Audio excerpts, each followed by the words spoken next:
Hey guys, welcome back. So first of all I know मैं बहुत देर बाद वीडियो डाल रहा हूँ। It's just that busy in some work. यहाँ पे मैं नोटिस पीरियड हूँ, जैसे आप लोगों को पता होगा, तो थोड़ी सी उसकी फॉर्मेलिटीज, थोड़ा काम एंड ऑल उस सब में था, प्लस बीच में घर भी गया था एक ब्रेक लेके। तो हाँ, all that is done now. हाँ, नोटिस पीरियड पे मैं अभी भी हूँ, वो तो मैं अनाउंस कर ही दूंगा जिस दिन खत्म होगा। बट एनीवेज, ये वीडियो जो होगी ये मैं अब शुरू कर रहा हूँ ट्रांसफॉर्मर स्पेस पे, जो पावर स्पेस है वहाँ पे। तो पिछले क्वार्टर में पूरा डिटेल में एनालिसिस किया था, पूरा बिजनेस मॉडल समझा था, पूरे स्पेस के बारे में समझा था कि क्यों बूम आ रहा है, क्या इसमें हमें लुकआउट करना है एंड एवरीथिंग। तो उसको जस्ट थोड़ा सा रिकैप करूंगा एंड उसके बाद हम, अगर आपको डिटेल में जाना है तो आप वो वाली वीडियो जाके देखो। Transformers and rectifiers India limited की वीडियो होगी, आप यूट्यूब पे जाके सर्च कर लो, आपको मिल जाएगी पिछले क्वार्टर की। आप उसको पूरे अच्छे से देखो। तो इसमें मैं हल्का सा उस टॉपिक को टच करूंगा, उसके बाद transformers and rectifiers India limited के इस क्वार्टर की परफॉर्मेंस को डिस्कस करेंगे। एंड देन शिल्चर टेक्नोलॉजीज, ये दोनों ही कंपनीज काफी अच्छा कर रही हैं स्पेस में, ठीक है। तो स्टार्ट करते हैं विद थोड़ा सा बैकग्राउंड ऑन द स्पेस। सबसे पहले तो हम ट्रांसफॉर्मर्स को समझेंगे। देखो, ट्रांसफॉर्मर्स में ट्रांसफॉर्मर यूज किस लिए होता है, राइट? तो आपके जो पावर स्टेशंस होते हैं, जहां पावर बनती है, जनरेट होती है, वो आपके सिटीज के बहुत बाहर होते हैं, क्योंकि there are a few reasons. पहले उनको बहुत ज्यादा लैंड चाहिए उस चीज के लिए, जो सिटीज में अवेलेबल नहीं होता है बहुत बार, ठीक है। दूसरा, अगर आप थर्मल पावर प्लांट के बारे में बात कर रहे हो तो उनमें बहुत बार ऐसा होता है कि वो पोल्यूशन करेंगे, एंड पोल्यूशन करने से कारण, मतलब ऑब्वियसली अगर आपके घर के आसपास इतनी पोल्यूशन होगी तो क्या आप वहां रहोगे? नहीं, क्योंकि अब इसका मतलब है रेजिडेंशियल आप एरिया में नहीं लगा सकते प्लांट, आपको बाहर लेके जाना पड़ेगा। चलो, आपने ये प्रॉब्लम तो सॉल्व कर ली। अब आपने बाहर जो प्लांट बनाया, अब सिटी से 100 किलोमीटर दूर, 100 kilometre away, you made a plant, right? You built a plant and it started working. But वो electricity is still in the plant, right? आपको उसको ट्रांसपोर्ट करना है all the way to the city. तो आपका जो ये प्लांट बना है, वहां से जो इलेक्ट्रिसिटी जनरेट होगी उसको सिटी तक यहाँ पहुंचना है, राइट? इसलिए जब आप one city to second city जाते हो, बीच में जो भी लाइक सब अर्बन रूरल एरिया आता है, आप देखोगे बहुत बड़े बड़े टावर्स होते हैं, राइट? वो बड़े बड़े टावर्स जो है, वो जो वायर्स हैं वहां पे, वो आपका पावर स्टेशन से पावर लेकर आपकी सिटी की तरफ जा रहे हैं, बेसिकली उसके कारण है, ठीक है। तो ये ट्रांसफॉर्मर्स कहाँ पे आते हैं स्पेस में? देखो, ये जो ट्रांसमिशन है ना, इस ट्रांसमिशन में आपका हीट लॉस हो जाता है बार बार। तो सिंपल अगर नंबर से समझाऊं, तो अगर आपने 100 यूनिट्स पावर को जनरेट किया इन योर पावर प्लांट, तो वो ट्रांसपोर्ट होते होते इट इज पॉसिबल कि वो 70 यूनिट्स ही रह जाए, बीच में ट्रांसपोर्टेशन में ही सारा उड़ जाए, ठीक है। तो ये जो 30 यूनिट्स है वो उड़ जाए। तो इस लॉस को मिनिमाइज करने के लिए क्या करते हैं कि जो उसका वोल्टेज है करंट का, वो बढ़ा देते हैं। तो करंट के दो पार्ट्स होते हैं, एक वोल्टेज, सॉरी, इलेक्ट्रिसिटी के दो पार्ट्स होते हैं, एक लाइक इलेक्ट्रिक पावर के दो पार्ट्स होते हैं, एक हो गया वोल्टेज एंड दूसरा हो गया करंट। जो वोल्टेज इनटू आप करंट करोगे तो वो आपको वो पावर दे देगा। ये मतलब बेसिकली आपकी पावर तो फिक्स है, आपने 100 यूनिट जनरेट किया, which is equal to V into Y. तो power is equals to voltage into your current. अब अगर आप एक तरीके से अगर वोल्टेज को बढ़ा सको एंड करंट को कम कर दो, तो उससे क्या होता है कि हीट लॉस आपका कम होता है। उसका भी फॉर्मूला है, जो आपका हीट लॉस जितना होगा, that formula is proportional, directly proportional to square of current, ठीक है। तो सीधी सी बात है, जितना ज्यादा करंट होगा उतना ज्यादा हीट लॉस होगा। तो आपको एक चीज फिगर आउट करनी कि अगर आप वोल्टेज बढ़ा लो तो करंट कम हो जाएगा, आपका हीट लॉस कम होगा। तो ये जो वोल्टेज को स्टेप अप करना है, अगर जो ट्रांसफॉर्मर है उसने लेट्स से 250 वोल्ट्स पे या किसी पे उसने निकाला आपको electric current, sorry, electric power generate की, तो उसको कैसे और बढ़ा के आप 250 केवी ऐसी ऐसी जगहों पे लेके जा पाओ, ठीक है। तो एसेंशियली दिस इज व्हाट मतलब the function of transformer is with respect to the power station. अब जब ये हाई वोल्टेज इलेक्ट्रिसिटी आपकी सिटी में आएगी, तो सिटी में आप जो नॉर्मल जो डे टू डे यूज करो, मेरे को फोन चार्ज करना है, उसमें मुझे 250 किलो वोल्ट नहीं चाहिए, मेरे को नहीं चाहिए उतना, किलो वोल्ट्स नहीं चाहिए, क्योंकि नहीं चल पाएगा, राइट? मतलब मेरा फोन फ्राई हो जाएगा। ये प्रोबेबली होगा 20 वोल्ट्स पे, इतने पे चलता होगा। अगर मैं 20,000 वोल्ट्स इसको दे दूं तो गया काम, right?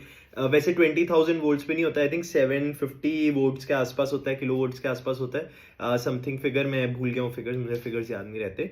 But the point being कि आपका ट्रांसफार्मर दो पार्ट में यूज आता है। पहला आपका पावर प्लांट के पास जहां आपको वोल्टेज बढ़ानी है, दूसरा सिटी के अंदर जहां आपको वोल्टेज कम करनी है, ठीक है। अब ये जो मैजिक है ये होता कैसे है? ये होता ऐसे है कि आपका जो ट्रांसफार्मर है उसके अंदर there is something called core, ठीक है। जो आपका कोर है ये किस मटेरियल से बना है? ये आपका सीआरजीओ मटेरियल से बना है। जेबी लैमिनेशंस एंड विलास ट्रांसकोर जो दो कंपनीज हैं वो इसमें हैं अभी, ठीक है। तो आपका जो सीआरजीओ स्टील है वो ऐसा एक स्क्वायर टाइप का, एक सीआरजीओ हॉलो स्क्वायर मान लो, तो वो ऐसे स्क्वायर सा होता है। इसके आसपास आपने वाइंडिंग की होती है कॉपर या एल्यूमिनियम वायर से, ठीक है। तो कॉपर एल्यूमिनियम आपका रॉ मटेरियल हुआ, सीआरजीओ स्टील आपका रॉ मटेरियल हुआ। तो ये जो सीआरजीओ जो लैमिने इसको सीआरजीओ लैमिनेशंस कहते हैं बेसिकली, जो स्क्वायर सा लगता है ट्रांसफार्मर में, ये बनाते हैं जेबी लैमिनेशंस एंड विलास ट्रांसकोर, ठीक है। तो ये आपका ट्रांसफार्मर में मैं जस्ट डिस्कस इसलिए कर रहा हूं ताकि आपको पता चले उसके अंदर पार्ट्स कौन से हैं। पहला आपका सीआरजीओ लैमिनेशन हो गया, दूसरा हो गया वाइंडिंग मटेरियल हो गया, देख कॉपर या एल्यूमिनियम, तीसरा होता है इंसुलेशन। अंदर आपको अगर ऐसे तीन सेटअप हैं, तीन सीआरजीओ लेट्स से लैमिनेशंस अंदर पड़े हैं, उनके आसपास अलग अलग वायरिंग्स है, तो आप चाहोगे कि ये वाला जो है और ये वाला ये सेपरेट रही, आपस में टच नहीं करे, वरना सर्किट मतलब लाइक शॉर्ट सर्किट टाइप हो जाएगा या कुछ हो जाएगा, राइट। तो इनको सेपरेट करने के लिए आपको इंसुलेशन चाहिए। इसके अलावा आपने अगर कभी ट्रांसफार्मर देखा होगा तो आपने देखा होगा उसके ना ट्रांसफार्मर की बॉडी के ऊपर ऐसे कुछ लाइक बाहर ना बुशिंग या कोई एक स्ट्रक्चर सा बाहर को आ रहा होता है। बेसिकली ट्रांसफार्मर तो एक पार्ट है, बट उसको आप बाहर के सर्किट से कैसे कनेक्ट करोगे? बुशिंग्स को यूज करके, ठीक है। इसके अलावा जो ट्रांसफार्मर के आसपास जो पूरा टैंक सा बना होता है, राइट, वो जो भी स्टील का है, जिस भी चीज का वो बना होता है, आयरन का है, जिस भी चीज का, जिस भी और एलॉय का बना होता है, वो टैंक आता है यहाँ पे, ठीक है। तो ये बेसिकली उसके कुछ कुछ पार्ट्स हैं। अब यहाँ पे हमें स्पेस में बूम क्यों देखने को मिल रहा है? बूम इसलिए देखने को मिल रहा है क्योंकि सबसे पहले तो रिन्यूएबल एनर्जी बहुत ज्यादा लाइक बढ़ रही है, राइट। ऑब्वियसली आप बहुत ज्यादा प्लांट सेटअप कर रहे हो, एवरीथिंग। उस चीज को करंट आपको जो ग्रिड में अगर आपको इंटीग्रेट करना है तो उसके लिए आपको ट्रांसफार्मर चाहिए ही चाहिए, राइट। तो सबसे पहला रीजन ये है। दूसरा रीजन ये है, अर्बनाइजेशन हो रही है, इलेक्ट्रिफिकेशन हो रही है rural and remote areas in general India की, क्योंकि इनकम बढ़ रही है हम लोगों की, तो हम ज्यादा इलेक्ट्रिसिटी भी कंज्यूम कर रहे हैं। तो इसके कारण भी मतलब जो आपका जो एज ओल्ड जो आपका जो इंफ्रास्ट्रक्चर है उसको अपग्रेड करने की नीड आई है। उसको मॉडिफाई करो, उसको अपग्रेड करो, उसको बेटर बनाओ, स्मार्ट इंफ्रास्ट्रक्चर बनाओ, एंड इन जनरल जो आपने पुराने जो ट्रांसफॉर्मर्स लगाए हैं उनको रिप्लेस करो विद न्यू वंस, ठीक है। तो वो नीड है। नई इंडस्ट्रीज आ रही हैं, जैसे डेटा सेंटर्स हो गया, इन जनरल इंडस्ट्री बढ़ रही है। इंफ्रास्ट्रक्चर अपग्रेड, जैसे ओल्ड को आप रिप्लेस करोगे न्यू से। एंड एक चीज है, जो ये जितना भी सारा सिस्टम है ये एसी करंट पे चलता है। तो करंट दो टाइप का होता है। पहले समझो इलेक्ट्रिक पावर के दो कंपोनेंट्स है, वोल्टेज और करंट। ये जो करंट है ये भी दो टाइप का हो सकता है, या तो आपका एसी करंट होगा या डीसी करंट होगा। एसी करंट मैं बिल्कुल स्पेसिफिकेशन में और नहीं जाऊंगा, मैं जस्ट आपको ये बताना चाहता हूं कि जो एसी करंट है ना, इस पे ही ये पूरा ग्रिड चलता है, पूरा सिस्टम ज्यादातर एसी करंट पे चलता है। ऑल्दो ये जो हाई वोल्टेज डीसी करंट, अगर हम आ जाए, हम वोल्टेज तो एनीवेज हाई रख रहे हैं, तो जो करंट है वो एसी हो सकता है, डीसी अभी एसी है, बट अगर वो डीसी करंट हो तो वो इवन मोर एफिशिएंट है। बट वो होता क्यों नहीं है? क्योंकि जब तक उसकी टेक्नोलॉजी बनी तब तक ये सारी ग्रिड सेटअप हो गई थी, राइट। तो ऑलरेडी क्योंकि आपने एसी करंट पे वो सेटअप कर दिया था, इसलिए आप डीसी टेक्नोलॉजी को अब इंटीग्रेट नहीं कर सकते हो इस चीज में। तो अब जहां कुछ रिमोट एरियाज हैं या जो नई ग्रिड्स बन रही हैं या जो नए एरियाज बन रहे हैं जहां पे आप इलेक्ट्रिक कनेक्शन वगैरह दे रहे हो या कुछ भी कर रहे हो, डेवलप हो रही है, वहां पे एचवीडीसी का भी फोकस है, ये ज्यादा एफिशिएंट है। इसके अलावा EV charging infra and bunch of other industry जो भी नई डेटा सेंटर वगैरह हैं, उनके कारण यहाँ पे काफी ज्यादा डिमांड है, ठीक है। अब ये जो ट्रांसफॉर्मर जो मैन्युफैक्चरिंग कंपनीज हैं, देखो इनमें क्या क्या ट्रेंड चल रहा है। इनमें ये ट्रेंड चल रहा है कि एक तो इनके पास किसी के पास भी कैपेसिटी नहीं है, एक्स्ट्रा कैपेसिटी नहीं है किसी के पास। सब कह रहे हैं कि मतलब हमारे पास शॉर्टेज है, वी आर फुली बुक्ड, सब केपेक्स कर रहे हैं। पहली बात ये तो कंपनी में स्पेस में अभी भी बहुत बूम है। और अगर आप बात करो कि यार यूएस ने ये टैरिफ लगा दिया, वो टैरिफ लगा दिया, उसका कोई लिंक ही नहीं है यहाँ पे, क्योंकि मेजरली ये सारी जो कंपनीज हैं, मतलब एक्सेप्ट फॉर शिल्चर, ये सारी कंपनीज जो हैं ये इंडियन लाइक डेमोग्राफिक पे काफी फोकस है उनका, एंड इंडिया इन जनरल काफी अच्छा एक प्लेटफॉर्म प्रोवाइड कर रहा है यहाँ पे, काफी ज्यादा अपॉर्चुनिटीज हैं इस स्पेस में। फॉर एग्जाम्पल जो टैरल है, जिसको हम अच्छे से एनालाइज करेंगे, transformers and rectifiers India limited, इस कंपनी ने बोला है कि हम 20% से ज्यादा एक्सपोर्ट्स लेकर ही नहीं जाएंगे। क्यों? क्योंकि इंडिया में बहुत ज्यादा डिमांड है, India is offering better opportunities compare to the rest of the world, ठीक है। तो दिस जस्ट टेल्स यू कि इंडिया में ही कितना काम है इस स्पेस में, ठीक है। अब शुरू करते हैं वीडियो। सबसे पहले शिल्चर टेक्नोलॉजीज के बारे में मैं बात करूंगा। मेरा मन था transformers and rectifiers India limited, but Shilchar technologies पे शुरू करते हैं। शिल्चर टेक्नोलॉजीज का मार्केट कैप देखो, मैंने एक बार जो लास्ट क्वार्टर में जो वीडियो बनाई थी तो उसका मार्केट कैप 6100 करोड़ था, अभी 4200 या 4100 करोड़ है। तो 2000 लगभग 33-35% 40% वैल्यू, जो 30-35-40% वैल्यू है वो इरोड हुई है, because in general markets down है, राइट।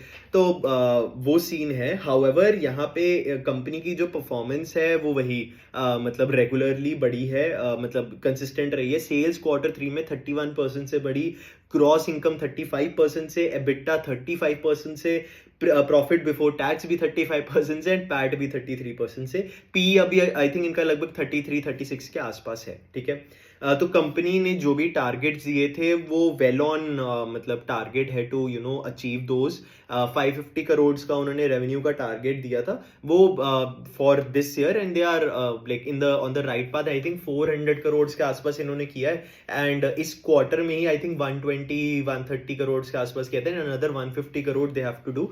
यूजुअली इन कंपनीज का Q3 एंड Q4 हैवी होता है, एक्सेप्ट फॉर PGIL जो वो EPC स्पेस में थोड़ा आ गया।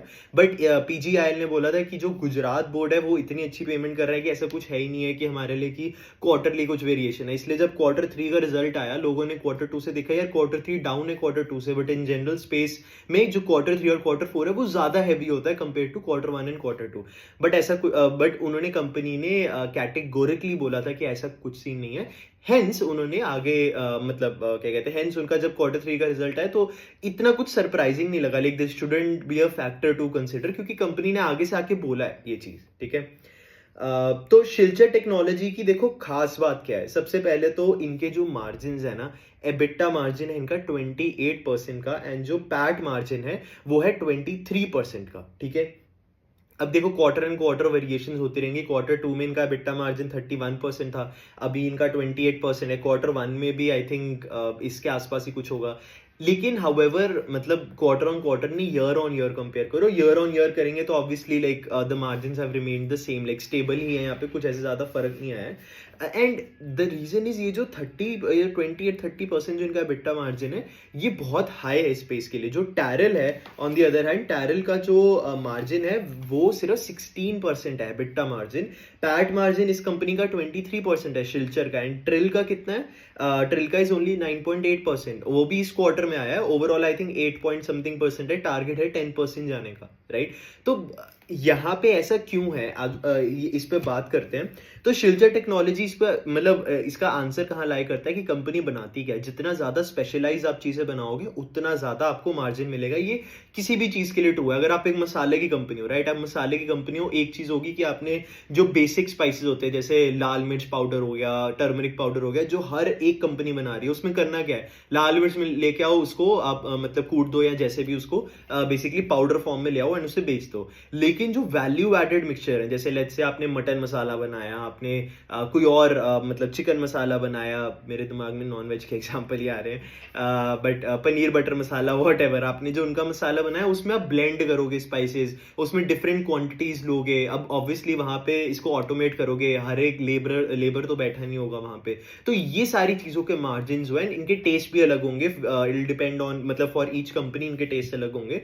तो यहाँ पे आपकी जो मार्जिन है वो ज्यादा होंगे। कहने का मतलब ये है कि ज्यादातर स्पेसेस में आपको ऐसा मिलेगा जैसे EMS फिटनेस स्पेस में भी है कि ज़्यादातर स्पेसेस में ऐसा मिलेगा कि एक जो सेट ऑफ प्रोडक्ट्स हैं वो लो मार्जिन है, बट ये यूजुअली हाई वॉल्यूम होते हैं, एंड देन दूसरी साइड पे high margin low volume products भी मिलेंगे।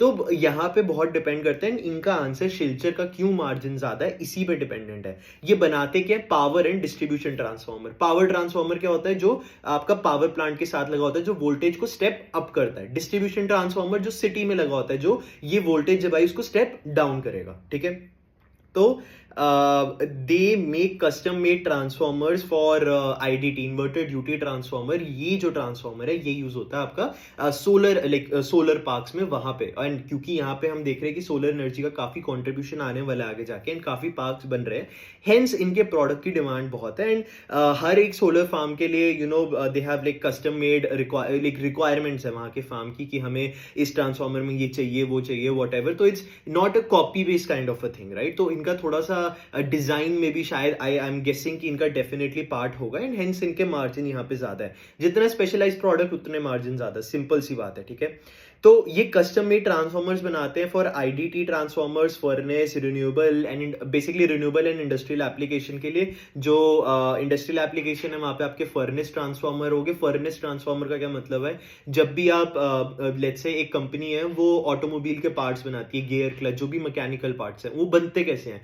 आप मेटल लेके आओगे, उसको पिघलाओगे, जिसमें उसको पिघलाओगे उसे फर्नेस बोलते हैं। तो वो फर्नेस की बहुत ज्यादा रिक्वायरमेंट होगी इलेक्ट्रिसिटी की, राइट? तो वहां पे आपका फर्नेस ट्रांसफॉर्मर लगेगा, एंड जहां पे आपका सोलर को आपको इंटीग्रेट करना है विद इन द ग्रिड, उसमें आईडीटी, इन्वर्टेड ड्यूटी ट्रांसफॉर्मर लगेगा। ठीक है, तो इनका मेजर फोकस वहां पे, मोस्टली फोकस इनका आईडीटी पे है। ठीक है, इनकी कैपेसिटी 4000 MVA की है। देखो 4000 MVA का क्या मतलब है कि ये ट्रांसफॉर्मर्स वो ये उतने क्या कहते हैं, जितने एक साल में जो इनकी ये 4000 MVA की कैपेसिटी, इसका मतलब है कि ये उतने ही ट्रांसफॉर्मर्स बना पाएंगे जो इन टोटल उन सबका सम कर दो तो वो 4000 MVA हो जाए। मे बी ये 50 MVA के 50 MVA के सारे बनाए, या फिर वो 100 MVA के बनाए, 250 MVA के बनाए। उसके ऊपर जाने का एक साइज में भी कंस्ट्रेंट आता है, it's not linear, but you get the point, right? इसमें मैं कहना चाहता हूँ कि 40,000 जो 4000 MVA की कैपेसिटी है, दैट टेल्स यू कि ये कितने कैपेसिटी का ट्रांसफॉर्मर बना सकते हैं। ठीक है, तो that is the power that can be handled by their 1 year production if they utilise the whole of it. ठीक है, 4000 MVA। इसको अपग्रेड इन्होंने किया था 7500 MVA में, अगस्त 24 में ही ये कर लिया था। ठीक है, इसको ये कह रहे हैं कि इसको फुली यूटिलाइज कर लेंगे by FY 26 up to 50 MVA and 132 kilovolt जो रेटिंग है ट्रांसफॉर्मर की। 50 MVA उतनी पावर हैंडल कर सकता है, 132 kV उस वोल्टेज पे वो चल सकता है। बेसिकली एसेंशली ये उनकी रेटिंग्स होती है ट्रांसफॉर्मर की, इतने रेटिंग पे ये बना सकते हैं। 550 करोड़ का इनका FY 25 का टारगेट है, उसको अचीव करेंगे। इन्होंने बोला था कि मे बी ये जो FY 26 तक ये जो एडिशनल कैपेसिटी को ये कह रहे थे कि हम कर लेंगे यूटिलाइज, मे बी वो जल्दी भी हो जाए। That is very much possible कि वो जल्दी भी हो जाए। ठीक है, just give me a second. हाँ, तो इट इज अ पॉसिबिलिटी कि वो जल्दी भी हो जाए, बट अभी जैसे मेरे को दिख रहा है लाइक इस क्वार्टर के, अब उन्होंने कॉल तो नहीं किया, मे बी Q4 में ज्यादा फोड़ दें, बट अभी तो 550 तक का ही लग रहा है इनका टारगेट। ठीक है, FY 24 में इन्होंने 400 करोड़ किया था, तो एक अच्छा 35-40% का इंक्रीमेंट आएगा। And for the next year also जो फुल कैपेसिटी यूटिलाइजेशन जब कर लेंगे तो 750 to 800 करोड़ का टारगेट है, which is again like 33, 35, 38, 40%, like 35-40% kind of a target इनका नेक्स्ट ईयर का भी। तो इस साल के नेक्स्ट ईयर का टारगेट सेम ही है रेवेन्यू का। अच्छी बात यह है कि कंपनी के पास लैंड पार्सल है फॉर 4x कैपेसिटी, बट इसमें चीज क्या होती है ना यार, कि ये जो कैपेसिटी है इन सब में बढ़ानी उतनी आसान नहीं है। इवन जो सेक्टर लीडर है, जो ट्रिल है, transformers and rectifiers India limited, उसको भी 9 months लग गए अपनी फैसिलिटी बढ़ाने में। लाइक 40,000 MVA की कैपेसिटी थी, उसको आई थिंक उन्होंने 15,000 MVA उसमें ऐड किया था, तो 30-40% कैपेसिटी ऐड की, बट उसमें 9 months लग गए उनको। ठीक है, तो यहाँ पे डेफिनेटली टाइम लगेगा। सुप्रीम पावर एक है, आई थिंक वो 5-6x अपनी कैपेसिटी कर रहे हैं, मैं एग्जैक्ट फिगर्स भूल गया, बट वो करने में ही उनको काफी टाइम लग रहा है अभी। ठीक है, they are focused on niche products and specialised transformers requirement, hence margin ज्यादा है। बिगेस्ट इनकी स्ट्रेंथ, जब लोगों ने पूछा कि आपके मार्जिन ज़्यादा क्यों, तो उन्होंने ये बोला कि पहली बात तो क्वालिटी है, ब्रांड वैल्यू है, लीड टाइम हमारा बहुत कम है, क्योंकि इस टाइम पे जहाँ सारे जो मैन्युफैक्चरर्स हैं वो फुली बुक्ड है, हम लोग क्या कहते हैं, हमारा लीड टाइम कम है। अगर आज कस्टमर आए तो हम लेट्स से अगर हम 5 डेज में, अगर बाकी लोग 30 डेज में दे रहे हैं तो हम 10 डेज में दे पा रहे हैं, तो ऑब्वियसली आप वहाँ पे ज़्यादा चार्ज कर सकते हो। ओवरहेड कॉस्ट कम है, कोई इनका फाइनेंस कॉस्ट है ही नहीं है, राइट? तो वो बहुत बड़ा इनका मार्जिन में ऐड होता है, ठीक है? मतलब not EBITDA but PAT, right? They outsource tanks and radiators यहाँ पे, ठीक है? तो जो ये जो पार्ट्स हैं इनको ये आउटसोर्स करते हैं, they don't make it like in house. एक चीज मुझे देखनी थी, हाँ, तो एसेंशली जो टैंक्स है जो आसपास लगता है उसके ट्रांसफार्मर के, रेडिएटर जो कूलिंग सिस्टम होता है एक उसका ट्रांसफार्मर का, ये दोनों को आउटसोर्स करते हैं, इन हाउस नहीं करते। ट्रिल जो है वो ट्राई कर रहा है कि इन हाउस करने का, ठीक है? 45% इनका जो रेवेन्यू है वो एक्सपोर्ट से आता है, तभी मैंने जब बोला था कि एक्सपोर्ट्स पे कम फोकस है, बट इनका है north America and middle east का इनका फोकस है, and increase focus on Europe भी है इनका। मोर कैपेसिटी डिसीजन ये दिसंबर जनवरी में उन्होंने बोला था हम लेंगे, कि वो जो 4x का लैंड पार्सल है क्या हमें बढ़ानी है, कैपेसिटी नहीं बढ़ानी है, बट अभी तक तो कोई इंटीमेशन नहीं है कंपनी की तरफ से। They are mainly catering to renewable side, basically like IDT जो है वो उनका 60% रेवेन्यू बनाता है, ठीक है? लास्ट क्वार्टर में सीआरजीओ का इशू था कि भाई कि जो सीआरजीओ बेसिकली या तो इंडियन कंपनी इंडिया से सोर्स करती थी या यूजुअली वो चाइना से आता था, तो उसके लिए बीआईएस सर्टिफिकेशन गवर्नमेंट ने मैंडेटरी कर रही थी जो भी आप इंपोर्ट करोगे सीआरजीओ। इनके लिए तब भी प्रॉब्लम नहीं थी क्योंकि ये 40% तो एक्सपोर्ट ही करते हैं, बाकी इनका थोड़ा सा ही जो 60% है उतना तक मटीरियल था इनके पास इंडिया से सोर्स करने के लिए। बाकी जो मटीरियल, क्योंकि अगर आप उसको इंडिया में यूटिलाइज करोगे तभी आपको बीआईएस जरूरी है, अगर तो आप आगे भेज दोगे तो बीआईएस लाइक वहां पे इंडिया, लेकिन इंडियन गवर्नमेंट का वो नहीं चलेगा, राइट? तो इसलिए इनको इतना इशू नहीं था, और ये वैसे भी इशू जो है वो स्टेबलाइज हो चुका है इस क्वार्टर में। इनका फोकस बैकवर्ड इंटीग्रेशन पे नहीं है, rather it is on producing transformers. हमने देखा था कि जो ट्रिल है वो काफी हद तक बैकवर्ड, मतलब हमने लास्ट वीडियो में ऐसे देखा था, लास्ट क्वार्टर की वीडियो में, बट इनका वो फोकस नहीं है। इनकी कैपेसिटी अगेन 60% जो है वो रिन्यूएबल साइड पे ही जाएगी। They don't see much pressure on margin, next 2 years के लिए एटलीस्ट वो मेंटेन करेंगे ये मार्जिन, उन्होंने बोला है। एंड हाँ, I think that's all. Domestic export ये कह रहे हैं 50-50, 40-60, 60-40 होता रहेगा, बट हाँ इसके आसपास, मतलब इसी 50-50 के फिगर के आसपास घूमेगा, एंड दैट इज ऑल, ठीक है?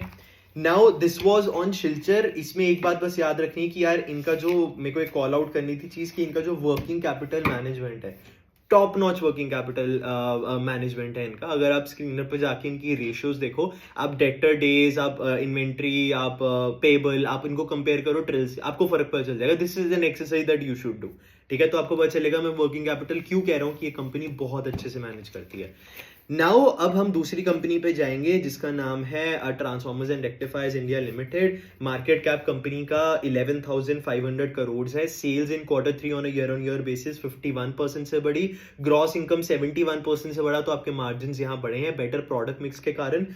एबिटा जो है वो 120% से बढ़ा, मतलब ऑपरेशनल एफिशिएंसीज भी किक इन हुई हैं। एबिटा मार्जिन 16% है कंपेयर टू शिल्चर जिसका 28% था, तो फर्क देख रहे हो।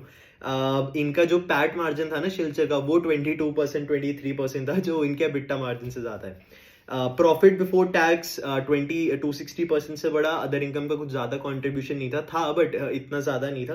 पैट जो है वो भी 260% से बढ़ा, एंड इनका current P ratio I think 70 के आसपास ये ट्रेड करे, 70-75, राइट? अगर इनके Q2 के लाइक थोड़ा सा बिजनेस मॉडल समझें, तो जैसे जो शिल्चर था वो फोकस कर रहा था ट्रांसफॉर्मर्स पे, इनका जो इनके नाम में आता है ट्रांसफॉर्मर्स एंड रेक्टिफायर्स, तो ये दोनों चीजें बनाते हैं। रेक्टिफायर क्या करता है, जैसे मैंने बात की, जो सारा सर्किट है, जो सारा ग्रिड है वो AC सर्किट पे काम करता है, लेकिन बहुत सारी चीजें हैं जो DC सर्किट पे काम करती हैं, जैसे आपका लैपटॉप का चार्जर वगैरह, राइट? तो वो रेक्टिफायर्स आपको बनाने पड़ते हैं, मतलब वो जो रेक्टिफायर्स है एसेंशियली वो वाले पार्ट्स होते हैं। तो AC टू DC, इसलिए पहली बात तो रिक्वायरमेंट रेक्टिफायर्स की है, एंड पहली बात तो रिक्वायरमेंट है कि AC को DC में कन्वर्ट करे जाए, ये करता कौन है? रेक्टिफायर्स, ठीक है? They stabilise output as well, and हाँ, आई थिंक दैट्स ऑल। इसके अलावा आपको एसी टू डीसी करने की ज़रूरत, I think lights fans, sorry lights fans में नहीं होती, वो एसी पे ही काम करते हैं, बट ये जो लैपटॉप्स हो गए, टीवीज हो गए, इन सब में आपको ये कन्वर्ट करना पड़ता है, ठीक है। तो ये ट्रांसफॉर्मर्स भी बनाते हैं, रेक्टिफायर्स भी बनाते हैं। तीसरा है इनका प्रोडक्ट रिएक्टर्स, जो कूलिंग के लिए, नहीं सॉरी रिएक्टर्स नहीं, वो तो रिएक्टर्स नहीं था, मैं नाम कैसे भूल गया, रेडिएटर था वो। रिएक्टर जो है वो बेसिकली मतलब वो अगेन कॉम्प्लेक्स है ये चीज़। एसी करंट के दो पार्ट्स होते हैं, reactive power, active power. Reactive power को मैनेज करने के लिए होता है, बट सीधा ऐसे समझो कि ये भी एक पार्ट है जो ज़रूरी होता है एनर्जी एफिशिएंटली ट्रांसपोर्ट करने के लिए। हाई वोल्टेज ट्रांसमिशन में स्टेबिलिटी प्रोवाइड करता है आपके सबस्टेशंस को। सबस्टेशंस क्या है कि जो आपका जो मेन पावर स्टेशन है वहां से इलेक्ट्रिसिटी आई तो पहले आपकी सिटी के लाइक सब स्टेशन पे जाएगा, उसके बाद फर्दर डिस्ट्रीब्यूट होगा, ठीक है। तो सब स्टेशन बेसिकली एक ऐसा मतलब वो जगह है जहां आपकी जो मेन जो करंट आ रहा है, जो इलेक्ट्रिक पावर आ रही है सिटी के बाहर से, वो आके डिस्ट्रीब्यूट हो जाएगी फर्दर लोकेलिटीज में, ऐसा समझ लो, ठीक है। हाँ, that is the function of reactors. Energy efficiency बढ़ाना in high voltage transmission and stability provide करना सबस्टेशन को फ्रॉम फ्लक्चुएटिंग वोल्टेज, ठीक है। इसके अलावा इनकी जो इंस्टॉल कैपेसिटी है वो 40,000 MVA है, mega volt ampere unit of power है, जैसे मैंने पहले बताया। तो अगर एक आइडिया दूं तो 1 MVA यूजुअली आपके 1000 होम्स को यूजुअली सप्लाई करता है, मतलब इलेक्ट्रिसिटी, लाइक नॉर्मल अगर एवरेज हाउस होल्ड के बारे में बात करो। इनकी स्पेशलिटी है कॉम्प्लेक्स वेराइटी ट्रांसफॉर्मर्स बनाने। इसमें देखो, या तो आप स्पेशलिटी ट्रांसफॉर्मर्स पे, कस्टमाइज ट्रांसफॉर्मर्स पे चले जाओ, या जो आप नॉर्मल ट्रांसफॉर्मर बना रहे हो उनको, लाइक जो एक तो होते हैं छोटे ट्रांसफॉर्मर की, उनकी जो पावर हैंडलिंग कैपेसिटी है वो कम है, 50 MVA 25 MVA है। लेकिन एक होते हैं ट्रांसफॉर्मर जिनकी 250 MVA, लाइक 700 MVA प्लस, जो वो वाले ट्रांसफॉर्मर्स हैं उनमें लाइक डिमांड भी है, डिमांड दोनों जगह है, यहाँ पे भी डिमांड है वहां पे भी, बट इनको बनाने वाले, हायर पावर ट्रांसफॉर्मर्स को बनाने वाले लोग कम है, हेंस यहाँ पे आपको मार्जिन भी बेटर मिलेगा, ठीक है। इसके अलावा अगर हम बात करें, हाँ, इनके हाईलाइट, तो ये इनका बिजनेस मॉडल था। मोस्टली बड़े ट्रांसफॉर्मर्स ये बनाते हैं, स्पेशलाइज्ड ट्रांसफॉर्मर्स, काफ़ी वहाँ पे एक्सपर्टीज है, एंड बाकी रिएक्टर्स वगैरह बनाते हैं। अब Q2 की कॉन कॉल में इन्होंने, या इन जनरल जो Q2 के हाइलाइट्स थे कॉन कॉल के, वो क्या थे कि टारगेट ऑफ 25% इन्होंने रखा था 2026 का एक्सपोर्ट्स के लिए। अब वो 20% से ज्यादा कह रहे हैं हम नहीं जाएंगे, क्योंकि इंडिया में बहुत बेटर अपॉर्चुनिटीज है, worked out for the good, तो दैट्स ऑल राइट, ठीक है। FY24 में 10% है, FY25 में ज्यादा होगा, बट 20% से ज्यादा नहीं जाना चाहते। बैकवर्ड इंटीग्रेशन पे काफी फोकस था। सबसे पहले तो ये जो टैंक्स है, वो जो बेसिकली जो ट्रांसफॉर्मर के आसपास जो केसिंग होती है उसके लिए ये करना चाहते थे।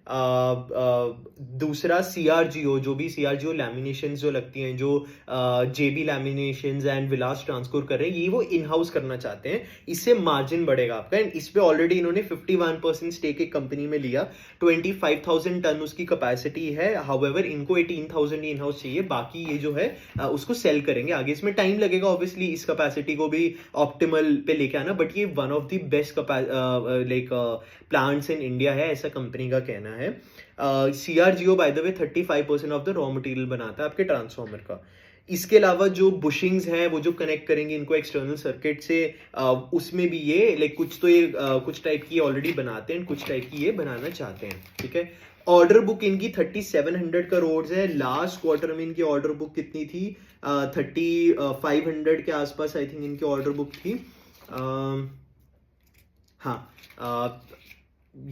Yes that is true. 19,000 crore under negotiation है। 7% मतलब ये इस क्वार्टर का है, ये Q2 का नहीं है। Q2 में 3700 करोड़ के 7% special duty transformer, 27% reactor and 66% power transformer. Power transformer जो पावर स्टेशन के साथ हो, हाई वोल्टेज उनको मतलब वो हैंडल कर पाए, उनको चाहिए, हेंस ये यहाँ पर है। हेंस इनके मार्जिन भी थोड़े बेटर साइड में कंपेयर टू समवन जो छोटे ट्रांसफॉर्मर बनाएगा, ठीक है।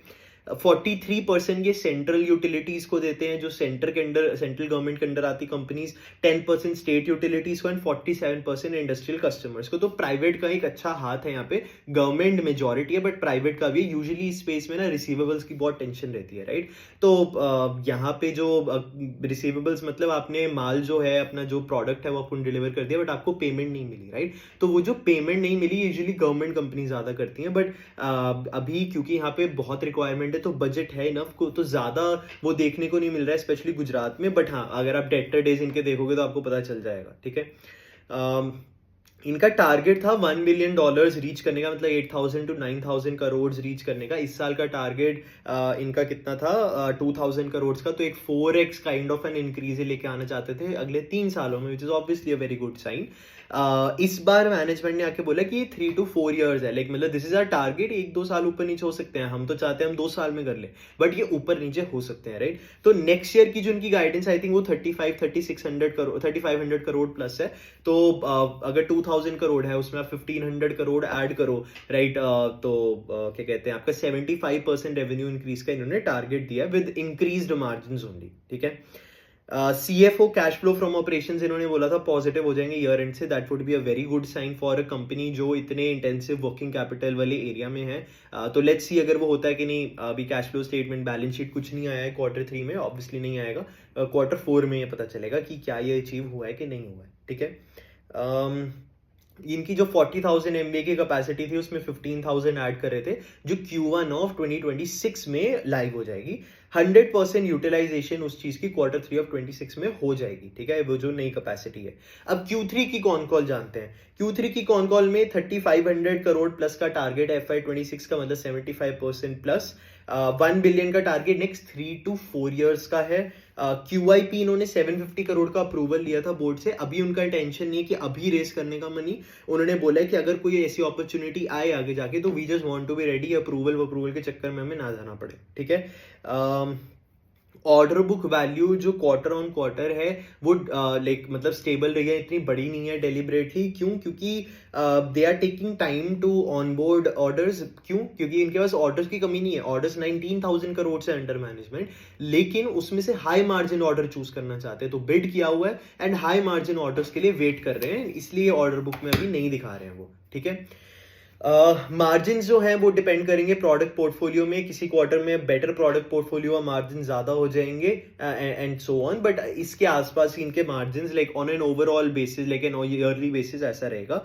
पैट मार्जिन जो है दे वांट टू रीच 10%, 9.8% आया था Q3 में, एंड 9 months में 8.9% थी ये चीज। All backward integration will lead to, मतलब जो भी ये बैकवर्ड इंटीग्रेशन कर रहे हैं, राइट। इन्होंने टैंक्स का बोला, इन्होंने रेडिएटर्स का बोला, इन्होंने क्या कहते हैं आपके बुशिंग्स का बोला, CRGO का बोला। ये जितने भी 4% मार्जिन इंक्रीज लेके आएगा इनके पैट में, which is a very good sign. Before fiscal year 27 ये एक्सपेक्ट कर रहे हैं। एक्सपोर्ट परसेंट कॉन्ट्रीब्यूशन 20% से ऊपर नहीं लेके जाएंगे। 4,000 करोड़ की ऑर्डर बुक से ये एंड करेंगे ईयर, ऐसा इनका कहना है। बाकी अगेन इस मेट्रिक पे कुछ ज्यादा अगर ऊपर नीचे चेंज आए तो घबराने की बात मतलब नहीं होगी, मैनेजमेंट से क्लैरिफाई करना पड़ेगा। मे बी वो ऑर्डर में थोड़ा डिले हो गए हैं, कुछ हो गया, right. That doesn't mean the business is bad, right. तो हाँ, दैट इज देयर एंड हाँ, आई थिंक इसके अलावा let me just check. Green hydrogen का एक प्रोजेक्ट था जो कह रहे थे कि उसके लिए हम ट्रांसफार्मर सप्लाई करने लगेंगे, बट वो डिले हो चुका है। लास्ट क्वार्टर में भी मैनेजमेंट ने यही बोला था, तो वो अभी उस पर कुछ डेवलपमेंट ज़्यादा नहीं हो रही है।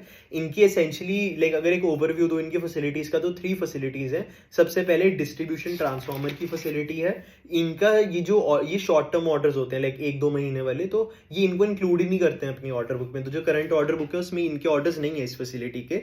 दूसरी एंड तीसरी mid level and high level like transformers के लिए उनके बेसिकली ऑर्डर ये इंक्लूड करते हैं। तो दैट इज ऑल ऑन ट्रिल। देखो स्पेस में दोनों मैनेजमेंट ने बोला है कि मतलब कोई कमी नहीं है, well on target. Shilchar technology का हाँ ये एक एक्साइटिंग न्यूज है कि देखो एक तो वैल्यूएशंस है कि आपका जो ट्रिल है, जब प्राइस डिस्कवरी यहाँ पे हो चुकी है, यहाँ पे पता है कि हाँ ये 75% से बढ़ेगा एंड लाइक इनका PE रेशो भी 72 है। शिल्चर टेक का 36 है, मतलब हाफ है उसके, ठीक है। जब मैंने ये डेटा लिया था तो हाफ था उसका। एंड मतलब अगर यहाँ पे कैपेसिटी एक्सपेंशन होता है आगे जाके एंड नेक्स्ट ईयर 40% ग्रोथ है एंड इसी स्पीड पे, क्योंकि डिमांड तो बहुत है ग्रो कर सके, तो यहाँ पे आपको मतलब देखना पड़ेगा कि वैल्यूएशन वाइज क्या शिल्चर टेक ट्रेल के आसपास जा सकता है। क्योंकि देखो शिल्चर में वो सारी क्वालिटीज है, उनका वर्किंग कैपिटल मैनेजमेंट बहुत टॉप नॉच है, उनके मार्जिन बहुत टॉप नॉच है, वो एक ऐसी स्पेस में है जहाँ कमी नहीं है, राइट। तो ये जो पी री रेटिंग है, देखो बियर मार्केट में तो पी री रेटिंग का मतलब मुश्किल ही रहेगा। वी डोंट नो कब बियर मार्केट खत्म होगी, वॉट एवर ये जो ड्रॉ डाउन है जो मर्जी बोलो इसको कब खत्म होगा। बट हाँ, तो एक ही वैल्यूएशन वाइज एक ही चीज है जो ऐड हो जाती है, जो सेफ्टी नेट थोड़ा देती है शिल्चर में, अगर उनके आगे और प्लान्स है। नहीं तो अगर पेग रेशो वाइज देखो तो 72 पे ट्रेल कर रहा है, 75% का ग्रोथ रेट आएगा तो 1 के आसपास है।